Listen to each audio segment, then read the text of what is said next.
Okay, that was my take on the nearly 2 full minutes of soloing that Neil Young does on his classic Powderfinger off of Rust Never Sleeps. We're going to be looking at both of those solos today. I'm going to be showing you the signature licks and the why it makes sense, so that you can understand these licks and utilize them in other situations. If you've watched my channel, you know I don't like to do lessons on things that have already been covered here on YouTube, and there is an excellent series of 2 videos by a gentleman who goes by My Guitar Diaries. I will link his very generous backing track that he has posted here on YouTube that I played along to there at the beginning. I will post that at the end of this lesson. You can get into his channel, subscribe to him, and check out his Powderfinger lessons, which are more of a note-for-note breakdown of the solos. Really, really excellent, but they are 51 minutes in length. That's not a critique, because again, it's good stuff.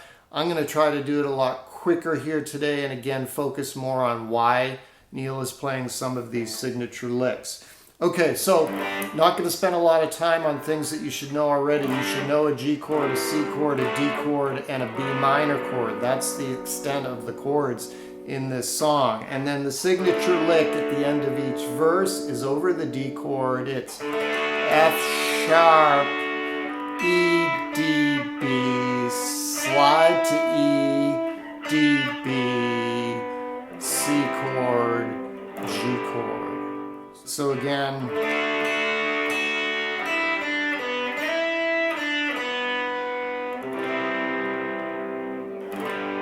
okay, let's jump right into the first solo. If you've watched my video on Country Home from Ragged Glory, very similar stuff. This is right out of Neil's playbook. He loves the G major scale.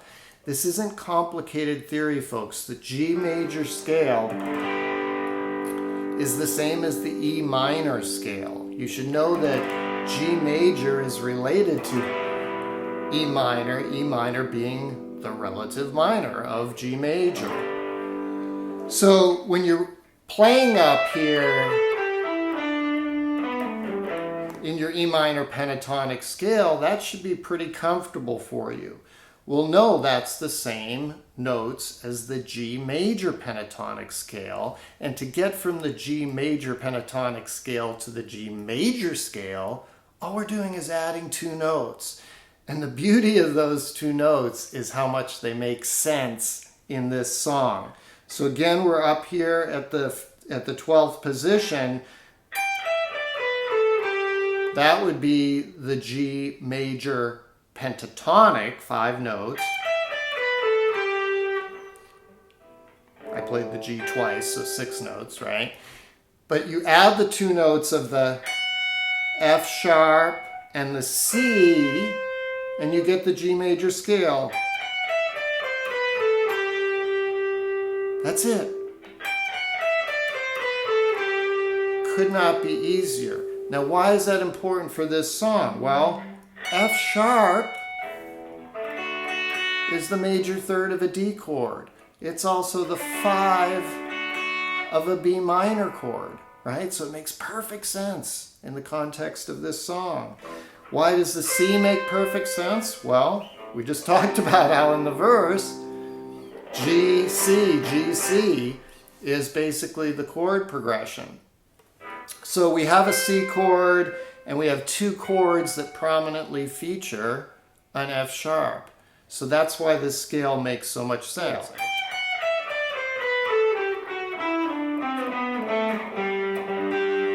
So he's going to be playing in that position, which I hope you can see is your A shape from Caged. And we talked about how the A shape and the G shape are basically the same because they share those 3, that G major triad in this case on the 4-3-2 strings. So he's playing out of these 2 positions. So you should be familiar with that scale, and then come down here to what's going to be the C and D shape, because we've talked about how the C and D shape are basically the same. You should be able to see that this is the same shape as a C chord, and you should be able to see that that is the same shape as a D chord. So you have right? So those are some of the positions that Neil is playing in up here. He does come up a little bit to the 15th fret position, which would be your E shape, right? That box, which you should know from minor pentatonic blues playing. Okay, so he starts up here in the 12th position.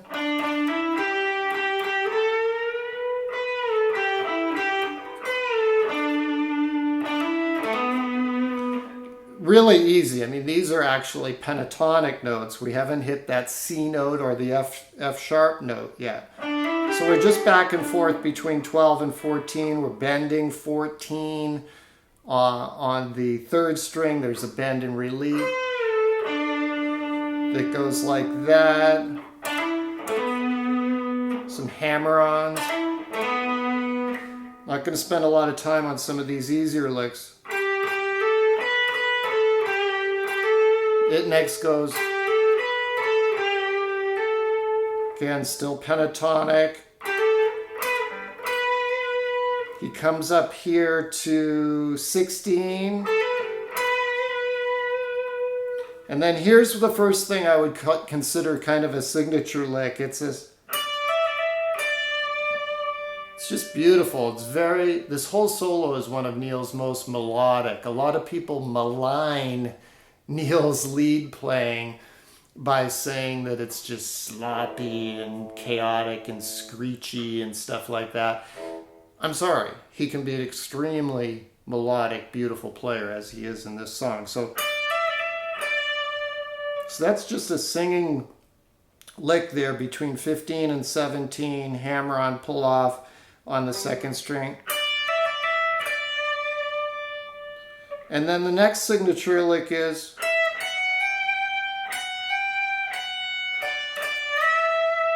okay, let's look at that one. So we're going to start getting that F. He's really going to kind of focus on that F sharp note. Does a lot of that work between the F sharp and the G. It's just beautiful. So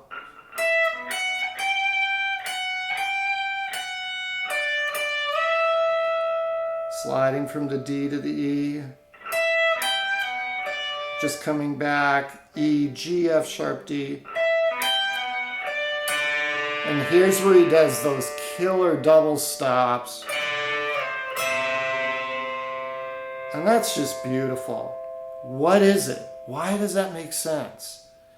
Well, these are the top 2 notes of a B minor chord, right? That's your octave of a B minor chord. And what are these? These are the top 2 notes of a C chord, of your D shape. So the chord progression's going between a B minor and a C. What does he do? He plays 2 notes out of a B minor chord, 2 notes out of a C chord. But he does it in this beautiful melodic way.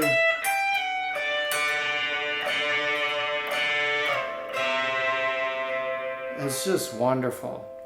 Okay, then he comes down here to the 7th fret. This should look like a B minor position to you, right? Again, we're over a B minor, so he's playing more of a rock lick here, sort of a bluesy bend, I guess you could call it. Play that double stop on the top 2 strings at the 7th fret, then bend the 3rd string 9th fret. It's kind of a slow bend.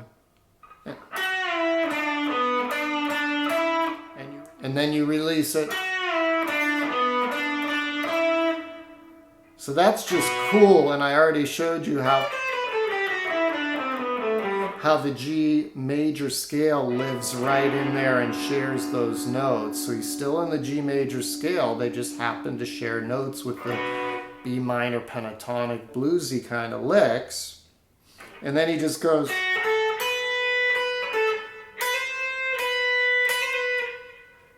Remember up here he teased between the F sharp and the G. Down here he teases between the B and the C. That's a technique that you should really kind of be aware of and put into your toolkit of when you have any of these scale licks, major or minor for that matter. You're going to have those places where there's two notes in the scale that are just a half step apart. In other words, just one fret apart. And they really make for those trilling kind of licks. So he goes. So it's just a hammer on pull off. And then I think he slides up, does something like that. It's not a signature lick. And then we're into... So going into the second solo, I think over the C chord and the G chord, he's wanging on the Bigsby. And over the G, I think he's hitting that octave harmonic there at the 12th fret, probably 4-3-2, I'm guessing, since that's the G major triad. And then he stays here in that 7th position and does, so sliding from the 7th position to the 10th. And then he sort of goes down the, again, this would be the G major of the A shape here at the 10th fret. And then C, right? That's your C position.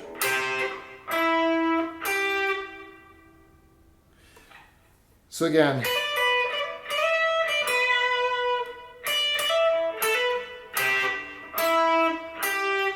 and then he does this nice slide from 5 to 7. We've talked a lot about these sliding sixth licks in many other lessons. So you should see that he's sliding into two notes, again, of a G major triad of the D shape there at the 7th fret. So you're starting on the 5th fret 3rd string, sliding to the 7th fret 3rd string, and picking up the 1st string B note. And then another trill.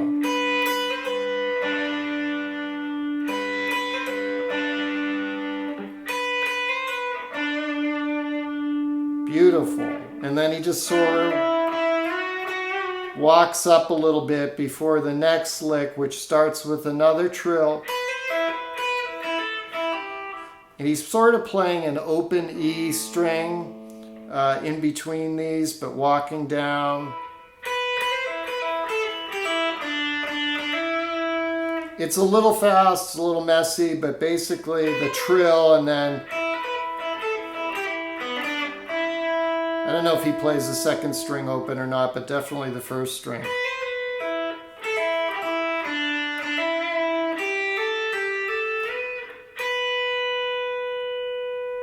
This part's a little fast. This next section is kind of the trickiest, and it's hard to know exactly what he's doing. Obviously, Neil has tremendous amounts of overdrive going on, but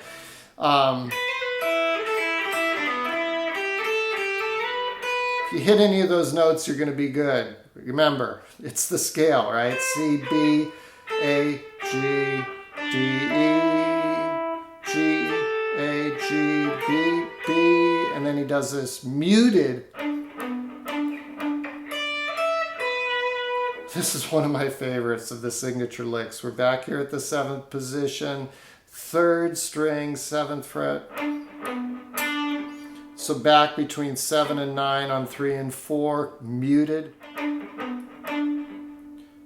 Just back and forth. And then he jumps back way up here to the 12th fret D note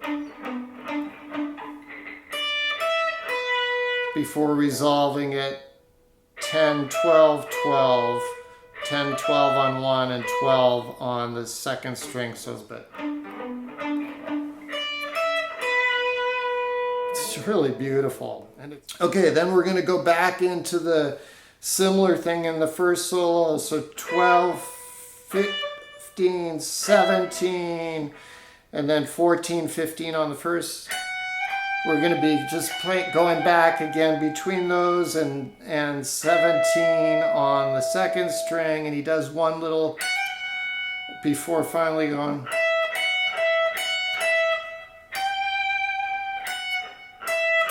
So to me, that's sort of the signature part of it, is the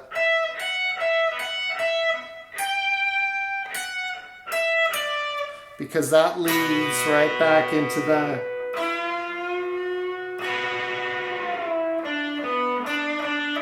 the wailing lick. And I actually think, I didn't play it that way, but I think he palm mutes that a little bit too.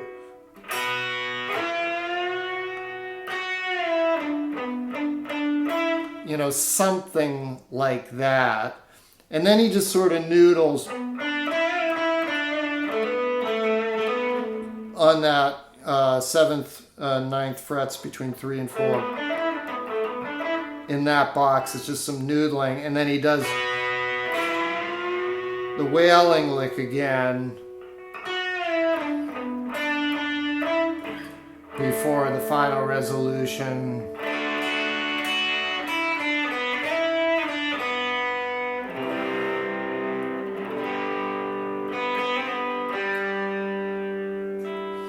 Okay, that was fast, and it's fast because, like I said, you can check out this other guy's lesson if you want it really slowly broken down. I was hitting really what I feel like are the signature licks, and I really wanted to point out why it makes sense that Neil's playing notes out of these chords, and that the scale makes sense with the chords of the song, and also, like I've talked about in all my lessons, that it's not complicated. You can make a beautiful lick by playing little pieces of chords. Lead guitar is not some magical mystery. It makes sense, okay? So have some fun with this. Check out the backing track, which is linked right here. Check out my Neil Young lesson playlist. And as always, thanks for joining me. I'll see you next time.